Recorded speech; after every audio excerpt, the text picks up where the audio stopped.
Hello bankers. कैसे हो आप लोग।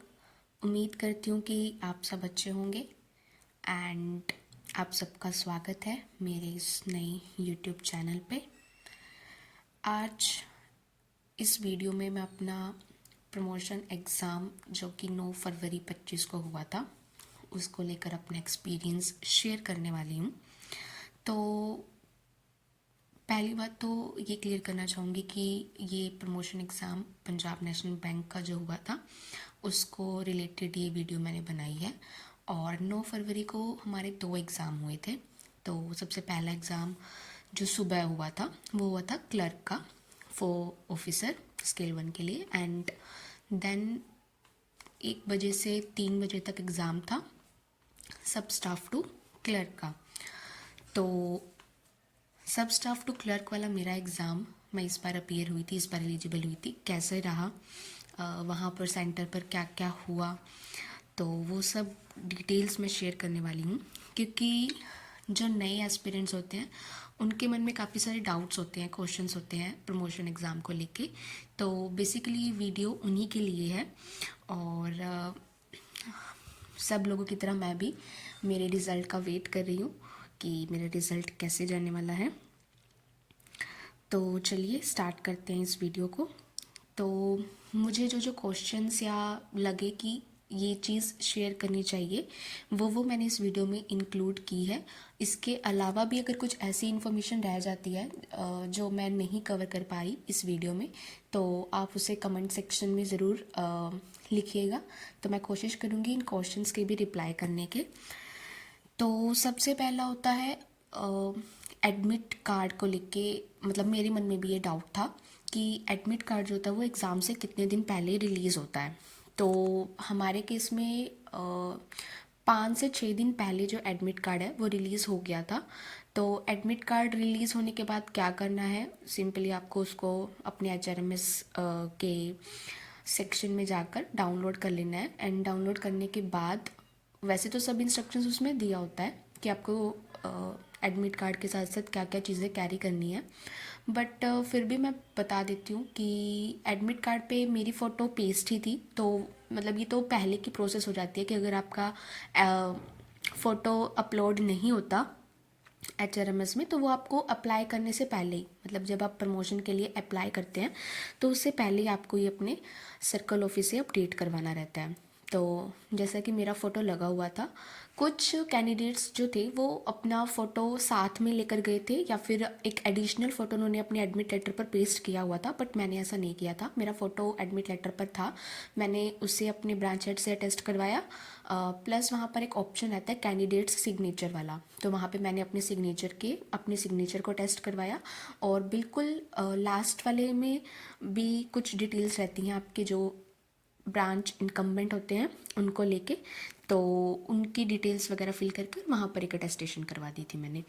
तो ये तो हो गया एडमिट कार्ड कितने टाइम पहले रिलीज़ होता है। तो दूसरा क्वेश्चन आपके मन में ट्रेनिंग को लेके हो सकता है, तो मैं क्लियर कर देना चाहती हूँ कि मेरी ट्रेनिंग नहीं आई थी। मैं जनरल कैटेगरी से बिलोंग करती हूँ, तो मेरी ट्रेनिंग नहीं आई थी। जिन कैंडिडेट्स की ट्रेनिंग आई थी उनके साथ जो ट्रेनिंग सेंटर्स होते हैं वो जो सब्जेक्ट मैटर होता है, जो PDFs होती है, PPTs होती है, वो शेयर कर देते हैं एंड आप सब आपस में फ्रेंड्स होते हो तो आप तक वो रिसोर्स जो है जो आपको लगता है कि ट्रेनिंग की वजह से आपको नहीं मिल पाया तो वो आप तक पहुंच जाते हैं। तो इसके लिए कुछ आपको डरने की ज़रूरत नहीं है। जिन कैंडिडेट्स की ट्रेनिंग नहीं आएगी, कि आपकी ट्रेनिंग नहीं आई और आपको लगे कि मेरा कुछ इम्पॉर्टेंट जो मटेरियल है वो रह जाएगा कवर होना, तो ऐसा कुछ नहीं होता। तो ये होगी ट्रेनिंग को लेके। नेक्स्ट एंट्री को लेके हम डिस्कस कर सकते हैं कि आपकी एंट्री कितने टाइम पहले एग्ज़ाम सेंटर पे होनी शुरू हो जाती है। तो जो हमारा एडमिट लेटर था उसके ऊपर लिखा हुआ था कि हमारा रिपोर्टिंग टाइम जो है सेंटर पे पहुंचने का टाइम वो 12 बजे का है और एग्ज़ाम स्टार्ट होने का टाइम 1 बजे का है। तो इसी बीच मतलब 12 से 1 बजे के बीच 12:15 बजे के आसपास हम लोगों की एंट्री होनी स्टार्ट हो गई थी। एंट्री वाला जो प्रोसेस रहता है, मतलब जिस जिस प्रोसेस से स्टेज से आपको होकर गुजरना पड़ता है, तो उसमें भी आपका आधा एक घंटा आराम से लग जाता है, इसलिए वो इनफ टाइम लेकर चलते हैं, पहले ही एंट्री करवाना शुरू कर देते हैं, क्योंकि कैंडिडेट्स बहुत थे और फिर कैंडिडेट्स की भीड़ हो गई थी, सबको लाइन में लगा के, मतलब जेंट्स की अलग लाइन थी एंड फीमेल्स की अलग लाइन थी। तो सबकी पहले सिक्योरिटी चेकिंग हुई और सिक्योरिटी चेकिंग के बाद फिर आपके पास जो आपका एडमिट लेटर था आपका वो चेक हुआ आपके आईडी के साथ। अच्छा, इस पॉइंट पे मैं ये चीज़ क्लियर कर देना चाहती हूँ कि आपको क्या क्या कैरी करना होता है एडमिट कार्ड के साथ। वैसे तो इंस्ट्रक्शंस में लिखा होता है कि एक तो आपको एडमिट कार्ड आपका लेके जाना ही जाना है। दूसरा, आपको, आप जिस भी ब्रांच में या सर्कल ऑफिस में पोस्टेड है, आपका आईडी कार्ड बना होता है, तो आपको आपका आईडी कार्ड वियर करना है एडमिट लेटर के साथ। इन केस आपका आईडी कार्ड नहीं बना हुआ तो फिर आप कोई भी ओवीडी जो है लेके जा सकते हो। बट मेरे वाले केस में जो ओवीडी के एग्जाम्पल्स में लिखा हुआ था उसमें था कि आप आधार, पैन, ड्राइविंग लाइसेंस और वोटर, मतलब वैसे तो पैन ओवीडी का पार्ट नहीं है, अब हम बैंकिंग में जो पढ़ते हैं तो, बट इसमें था कि आप पैन कार्ड भी कैरी कर सकते हैं क्योंकि उसमें आपकी फ़ोटो होती है और साइन भी होता है। तो इनमें से कोई भी आप ओरिजिनल ओवीडी अपने साथ कैरी कर सकते हो। तो मैं दोनों ही चीज़ें लेके गई थी। मेरा आईडी कार्ड बना हुआ था तो मैंने आईडी कार्ड भी पहन रखा था और मैं प्लस सिक्योरिटी के लिए हम मेरा आधार कार्ड भी ले गई थी। तो ये सब चीज़ चेक होती है। फिर उसके बाद आपका जो एडमिट कार्ड होता है उस पर आपका रोल नंबर भी मेंशन होता है। तो रोल नंबर की जो लिस्ट होती है, जैसे कि हम स्कूल कॉलेजेस में बोर्ड के एग्ज़ाम्स में हम देखते हैं ना कि हमारे रोल नंबर की लिस्ट है कि हमें रूम नंबर 5 मिला है या हमारे फ्रेंड को 7 मिला है, इस टाइप से। तो इस टाइप से उसमें लैब नंबर होते हैं कि आप कौन सी लैब में आपका एग्ज़ाम होने जा रहा है। तो आप वहाँ से चेक करते हैं, फिर आप उस लैब की तरफ जाते हैं। लैब की तरफ जाते हैं तो उसमें भी बाहर क्या होता है कि लैब के बाहर, मतलब एंट्री करने से पहले आपका रेटिना चेक होता है एंड देन उसके बाद आपको एक स्पेसिफिक सीट अलॉट करी जाती है। तो आपको सीट अलॉट हो जाती है, उसके बाद आप लैब में एंट्री करते हो और उस सीट पे आप बैठ जाते हो। तो मतलब मेरे को लग रहा है कि मैं शायद तक 15 से 20 मिनट पहले मैं अपनी लैब में एंटर कर गई थी, अपनी सीट पे बैठ गई थी एग्ज़ाम स्टार्ट होने से पहले। तो उसमें क्या, जब जैसे ही आपका लैब में एंटर होने से पहले रेटिना चेक वगैरह होता है, जो भी चेक होता है, तो उसमें आपके सिस्टम के ऊपर आपकी फ़ोटो आ जाती है, आपका नेम आ जाता है और बस फिर आपको लॉगिन ही करना होता है। वो लॉगिन आपका तभी होता है जब एग्ज़ाम टाइम स्टार्ट होने वाला होता है, तभी वो लॉगिन होता है। तो ये हो गई एंट्री को लेकर। उसके बाद एग्ज़ाम सेंटर की मैं बात करूँ तो एग्ज़ाम सेंटर, तो मेरा जो सेंटर है, एग्ज़ाम सेंटर है, वो आया था आर के डिजिटल कंप्यूटर सेंटर, जो कि न्यू दिल्ली में है। तो मेरा सेंटर आर के डिजिटल सेंटर था और ये एग्ज़ाम हमारा संडे को था। तो मैं जहाँ पे रहती हूँ वहाँ से पॉसिबल नहीं है कि मैं सेम डे ही ट्रैवल करके और अपने एग्ज़ाम सेंटर पर पहुँच पाऊँ, इसलिए मैं एक दिन पहले वहाँ पर चली गई थी, दिल्ली चली गई थी और हमने स्टे किया एक दिन का दिल्ली में। और नेक्स्ट मॉर्निंग जब हमारा एग्ज़ाम था तो हम 1 घंटे का मार्जिन लेके अपने जहाँ पर हमने स्टे किया था वहाँ से हम अपने एग्ज़ाम सेंटर के लिए निकल गए थे, ताकि, क्योंकि मतलब नॉर्मली दिल्ली के बारे में हमने यही सुना है कि दिल्ली में काफ़ी रश रहता है, भीड़ रहता है, जाम में आप निकल नहीं पाओगे। तो उस हिसाब से हम हमारा टाइम का मार्जिन लेके चले थे कि हम टाइमली अपने सेंटर पर पहुंच सकें। तो ये हो गया सेंटर का। और बाकी मेरा एक्सपीरियंस रहा कैसे, किस टाइप के क्वेश्चंस थे, तो वैसे तो आपने बाकी सभी और चैनल्स पर देख लिया होगा कि किस किस लेवल के क्वेश्चंस आए हैं, बट मैंने क्या फेस किया या मतलब मेरे क्या उस टाइम इमोशंस थे, उस टाइम मेरी क्या दिमाग में चल रहा था या मैं कुछ क्या स्ट्रेटजी प्लान कर रही थी, तो बस वो थोड़ा सा ब्रीफ में आपके साथ शेयर करती हूँ। तो जैसे ही हम सेंटर पर पहुँचे, तो जैसे कि मैंने बताया कि हम मतलब टाइमली गैप था, हमारे पास टाइम गैप अच्छा था, हम पहले ही पहुँच गए थे सेंटर पे। तो जो क्लर्क 2 स्केल 1 वाला एग्ज़ाम था तो वो जैसे फिनिश हुआ था, तो क्लर्क्स जो हैं वो बाहर आ रहे थे उनका अपना एग्ज़ाम जो है फिनिश करके। तो हमने हमारे कुछ जो नॉन थे उनसे पूछा कि उनका एग्ज़ाम कैसा रहा, तो उन्होंने हमें बोला कि एग्ज़ाम इस बार टफ था उनका। तो ये सोच के हमें भी थोड़ा सा मतलब प्रिपेयर हम अपने आप को कर रहे थे कि हो सकता है कि हमारा भी एग्ज़ाम इस बार टफ जाए। बाकी वहाँ पे जितने कलीग्स थे, जितने मेरे बैचमेट्स थे, उन सब से मैंने मिला, बात करी, बट नर्वसनेस तो थी, बहुत थी। और मतलब मेरा कहना कि मेरा फेस इस टाइप का है कि अगर मैं नर्वस हूँ तो वो मेरे फेस पर रिफ्लेक्ट कर जाता है, और अगर मैं हैप्पी हूँ तो वो तो रिफ्लेक्ट करेगा ही करेगा। बट अगर मैं अंदर से डर रही हूँ, घबराहट में हूँ, तो वो सबको पता लग जाता है कि ये लड़की जो है घबराहट में है, इसको नर्वसनेस काफ़ी हो रही है। तो ऐसे ही था। तो जब मतलब मेरे जो फ्रेंड्स हैं वो मुझसे मिलने आ रहे थे, तो वो मुझे कह रहे थे कि तू इतनी टेंशन क्यों ले रही है, सब अच्छा होगा, जो हमने पढ़ा उसी में से ही आएगा, तो टेंशन लेने वाली बात नहीं है, तू आराम से चिल हो जा, अपने आप को रिलैक्स कर। तो मैं बोल रही थी हाँ ठीक है ठीक है, बट वही है कि अंदर डर तो था ही, और मैं उसको जैसे तैसे कंट्रोल करने की कोशिश कर रही थी। फिर जैसे हमारी एंट्री हुई, फिर एंट्री होके मैं लैब में पहुंच गई। तो लैब की तरफ जाते जाते भी मतलब मुझे मेरे कुछ फ्रेंड्स ने, कलीग्स ने यही बोला कि इतनी टेंशन लेने की ज़रूरत नहीं है, हो जाएगा, अच्छा पेपर होगा, तू रिलैक्स रह, क्योंकि अगर हम नर्वस होएंगे ज़्यादा तो हो सकता है कि कुछ पढ़े हुए क्वेश्चंस के आंसर भी हम गलत कर जाएं। तो अपने आप को रिलैक्स रखना बहुत ज़रूरी है, और सच में ये बहुत ज़रूरी है। तो फिर जैसे ही एग्ज़ाम स्टार्ट हुआ, मैंने स्क्रीन पर क्वेश्चंस देखे, तो एक दो क्वेश्चंस, तीन चार क्वेश्चंस ठीक है, अच्छे लग रहे थे, ऐसे लग रहे थे पढ़े हुए हैं, आ रहे हैं।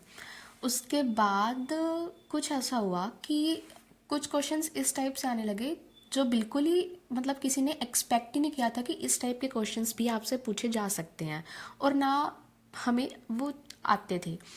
तो उन क्वेश्चंस को देख के थोड़ा सा दिमाग टेंस्ड हो गया कि कहीं सारा पेपर ही तो ऐसा नहीं है। तो उन क्वेश्चंस को लेके मतलब मैंने आराम से टाइम लिया अपना, 5 मिनट लिए, 6-7 मिनट, और मैं उस क्वेश्चंस को देख रही हूँ, ऑप्शंस देख रही हूँ, क्वेश्चंस देख रही हूँ, ऑप्शंस देख रही हूँ। अच्छा, ऑप्शन से एक चीज़ क्लियर करती हूँ कि हमारे वाले एग्ज़ाम से जो ऑप्शंस हैं, आंसर के ऑप्शंस हैं, वो 5 आने लगे हैं। मतलब जब मैंने एग्ज़ाम देना था और मैं अपने सीनियर से पूछ रही थी तो उन्होंने बताया था कि उनके एग्ज़ाम में 4 ऑप्शंस आए थे, बट हमारे एग्ज़ाम में 5 ऑप्शंस आए थे। तो ये भी एक डिसएडवांटेज था हमें, क्योंकि ऑप्शंस एलिमिनेट करने फिर मुश्किल हो जाते हैं। और यूजुअली होता यही है कि अगर 4 भी ऑप्शंस हैं तो हम 2 ऑप्शंस एलिमिनेट कर देते हैं। हमारे टाइम में 5 है तो हमने मतलब 3 ऑप्शंस एलिमिनेट कर दिए। लास्ट में जब जो कंफ्यूज्ड हम होते हैं वो 2 ऑप्शंस के बीच में होते हैं, या तो ये होगा या तो फिर ये होगा। तो इसी टाइप से था। तो वो क्वेश्चंस मतलब देख के ऐसे मतलब मैं 5 से 10 मिनट मेरा एक ही क्वेश्चन के ऊपर मैं बैठी हूँ और सोच रही हूँ कि क्या होगा, और मतलब आंसर तो बिल्कुल ब्लैंक है कि नहीं आ रहा। तो इस टाइप के क्वेश्चंस आने शुरू हुए, और कुछ क्वेश्चंस ऐसे भी थे जो बहुत इजी थे, और एक क्वेश्चन तो ऐसा था जो 2 बार आया हुआ था, मतलब थोड़ा सा उसका लैंग्वेज अलग था, बट वो क्वेश्चन 2 बार आया हुआ था। तो मतलब ये एडवांटेज था कि एक ही क्वेश्चन से हमें 2 मार्क्स मिल रहे हैं। और धीरे धीरे धीरे धीरे अपने आप को रिलैक्स रखते हुए मैंने सारा पेपर मतलब कर रही थी मैं। और जैसे कि आपको पता ही है कि एग्ज़ाम में 100 क्वेश्चंस होते हैं, एंड आपको करने के लिए 120 मिनट मिलते हैं। तो मतलब मेरे कुछ फ्रेंड्स का बाद में ये रिव्यू था कि उन्होंने आधे घंटे में या 45 मिनट्स में या मैक्सिमम 1 घंटे में पेपर कर लिया, और उनके पास 1 घंटा बचा हुआ था अपने सारे क्वेश्चंस को रिवाइज करने के लिए, मतलब उनको देखने के लिए, चेक करने के लिए कि ठीक है ये मैंने कुछ जल्दबाजी में कुछ क्वेश्चन गलत तो नहीं कर दिए। बट मेरे साथ क्या हो रहा था कि अगर मान लो मैं 45वां छोड़ो, अब मैं 40वां क्वेश्चन कर रही हूँ, यानी कि मेरे 60 क्वेश्चन और बचे हैं। तो मेरे पास टाइम मेरा इस टाइप से था कि मेरे 60 क्वेश्चन अगर बचे हैं तो मेरे पास 80 मिनट्स हैं उसको करने के लिए, मतलब सिर्फ 20 मिनट का जो है मार्जिन चल रहा था।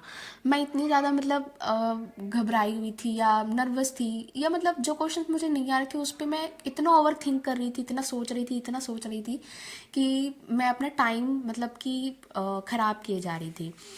और धीरे धीरे धीरे धीरे क्वेश्चंस किए, मतलब देखो 15 एक नंबर का तो आपका इंग्लिश आया, उसके बाद 15 में से 10 से 12 क्वेश्चंस मैं ऐसे कहना चाहूँगी कि जिनमें या तो इस टाइप का था कोई एक क्वेश्चन तो जिसमें ऑप्शंस के अंदर अप्रोप्रिएट आंसर जो है उस क्वेश्चन का, कंप्लेंट टाइम को लेकर था, कितने टाइम में रिजोल्व करनी होती है, तो वो नहीं दे रखा था। तो फिर उसको सोचने में टाइम जा रहा है। ऐसे 10 से 12 क्वेश्चन थे जो मतलब डिफ़िकल्ट कह सकते हैं और जिसके बारे में कोई आइडिया नहीं था। और बाकी जो क्वेश्चंस थे, अगर वो आपने पढ़े हुए हैं और आप अच्छे से रिवाइज किया है, आपने अच्छी रिवीजन की है, तो आप उनको रिकॉल कर पाओगे। तो इस टाइप का था। बट वो ही था कि वो 10 से 12 क्वेश्चंस की शफलिंग इस टाइप से थी कि मतलब थोड़े क्वेश्चंस के बाद जब वो क्वेश्चन आ रहा था तो पूरा दिमाग ही उस क्वेश्चन के चक्कर में ख़राब होके, और कुछ हो सकता है कि इजी क्वेश्चंस भी हम लोग गलत कर गए हों। तो फिर धीरे धीरे इंग्लिश का सेक्शन आया। इंग्लिश के सेक्शन में जो हमारा पैराग्राफ था क्लोज टेस्ट के लिए, तो वो काफ़ी मतलब कि बड़ा था, लेंदी था, तो उसको पढ़ने में टाइम लगा। फिर उसके क्वेश्चंस के आंसर के, बट वो था स्टोरी फॉर्म में ही था, तो मतलब कि इजी था उसको करना, मतलब उसकी सेंस को समझना इजी था, मतलब बट क्योंकि हमें पूरा पैराग्राफ रीड करना पड़ता है, तो उस चक्कर में थोड़ा सा टाइम मैं कह सकती हूँ कि लगा होगा इस टाइप से। तो लास्ट में मेरे पास कुछ इस टाइप से था कि 10 से सिर्फ 15 मिनट ही बचे थे अपने पूरे क्वेश्चंस को चेक करने के लिए। तो फिर मैंने, जैसे ही मेरा एग्ज़ाम हुआ, मतलब मैंने सारे क्वेश्चंस अटैम्प्ट किए, मैंने मतलब फटाफट नंबर 1 से फिर से स्टार्ट किया अपने क्वेश्चंस को चेक करना। तो यहाँ पे आपके एक दो डाउट मैं क्लियर कर देती हूँ। पहली बात तो ये, जब आप एक क्वेश्चन स्क्रीन पे आया, उसके 5 ऑप्शन हुए, आपने जो भी आपको आंसर लगता है वो ऑप्शन आपने सिलेक्ट किया। देन उसके बाद आपका राइट हैंड साइड में ऑप्शन होता है सेव एंड नेक्स्ट का। सेव एंड नेक्स्ट करने के बाद आप नेक्स्ट क्वेश्चन पे जाते हो और वो क्वेश्चन का आंसर आपका सेव हो जाता है, और वही चीज़ जो है आपकी बिल्कुल राइट हैंड साइड में आपको वो दिखा देता है कि आप जैसे मान लीजिए 20 क्वेश्चन के आंसर आप कर चुके हैं, तो आपका दिखाएगा कि 20 आंसर हैं, ग्रीन कलर में वो दिखाएगा। तो ऐसे जब आपके 100 क्वेश्चन पूरे होते हैं तो आपको राइट हैंड साइड में वो दिखा देता है कि 100 आंसर आपके हैं। बस उसके बाद आपको वो सारे अपने चेक ही करने होते हैं। तो मैंने 10 से 15 मिनट, बहुत कम टाइम था, फटाफट चेक किया। और हाँ, जो क्वेश्चन मुझे नहीं आ रहे थे या जिनमें मुझे डाउट था, फिर मेरे को लगा कि दो ऑप्शंस के बीच में डाउट है, तो अब मुझे कौन सा ऑप्शन करना चाहिए। तो मैंने मान लीजिए बी ऑप्शन टिक कर रखा है, तो क्योंकि मैं श्योर नहीं थी कि बी होगा या डी होगा, तो बी अगर मैंने टिक कर रखा है तो मैंने उसको ऐसे नहीं कि अनटिक करके और वापस डी चूज़ कर लिया, क्योंकि मेरे लिए दोनों ही ऑप्शन एक जैसे हैं। अगर मैंने बी चूज़ किया हुआ है पहले, तो फिर मैंने उसको ही सिलेक्ट रहने दिया, मैंने उसको चेंज नहीं किया। तो ऐसे ऐसे पूरा टाइम कंप्लीट हुआ। तो फिर उसके बाद या तो आप सबमिट कर दो, पूरा टाइम कंप्लीट होए तो। सबमिट तो मैं कर नहीं पाई क्योंकि मैं चेक कर रही थी उस टाइम। तो जैसे ही टाइम कंप्लीट हुआ, टाइम ख़त्म हुआ, तो वो अपने आप ही आ जाता है कि your exam has been submitted करके, कि आपका सबमिट हो चुका है। लास्ट में बस आपको फीडबैक देने के लिए बोलता है कि आपका फीडबैक दे दीजिए। तो फिर उसके बाद हम लोग मतलब सेंटर से बाहर आए तो सबका यही रिएक्शन था कि एग्ज़ाम बहुत टफ़ था, बहुत टफ़ था, बहुत टफ़ था। और लिटरली मुझे भी एक बार तो ऐसा लगा कि एग्ज़ाम बहुत टफ़ था। बट बाद में मतलब जब हम सुनते हैं, एनालाइज करते हैं चीज़ों को, फिर हमें पता लगता है कि नहीं, 10 से 12 या 15 मान लीजिए कि क्वेश्चंस आप कह सकते हैं कि ये टफ़ थे, ये अनएक्सपेक्टेड थे। और ऐसा नहीं था कि पूरा पेपर ही ऐसा टफ़ था, बीच में इजी क्वेश्चंस भी थे, और 4 से 5 क्वेश्चन कंफ्यूजिंग भी थे, जिनके या तो आंसर्स अप्रोप्रिएट नहीं थे या फिर जिनको कंप्रीहेंड करने में कंफ्यूजन क्रिएट हो रही थी। तो फिर हम सेंटर से बाहर आए। सेंटर पे सबका यही रिएक्शन कि बहुत टफ था पेपर, बहुत टफ था। बट जो भी था, हम अपना उस 2 घंटे में हम सब ने अपना अपना बेस्ट जो अटैम्प्ट है वो करने की कोशिश किया। And now we all are waiting for the results. So जो भी होगा बेस्ट होगा। सो ये मेरा एक्सपीरियंस था 9 तारीख को जो एग्ज़ाम हुआ था उसको लेके। एंड अगर आप चाहते हो कि मैं ये चीज़ शेयर करूं कि मैंने अपनी स्टडी, अपनी प्रिपरेशन कहाँ से करी, या कुछ और क्वेश्चंस आपके मन में हैं इस एग्ज़ाम को लेके, तो आप कमेंट कर सकते हैं। मैं कोशिश करूँगी उसके ऊपर एक सेपरेट वीडियो लाने की एंड आपके डाउट्स को क्लियर करने की। अगर आपको इस वीडियो में कुछ भी इन्फॉर्मेटिव लगा हो तो प्लीज़ इस वीडियो को लाइक कीजिएगा, मेरे चैनल को सब्सक्राइब कीजिएगा। थैंक यू वेरी मच मुझसे जुड़ने के लिए। Thank you so much.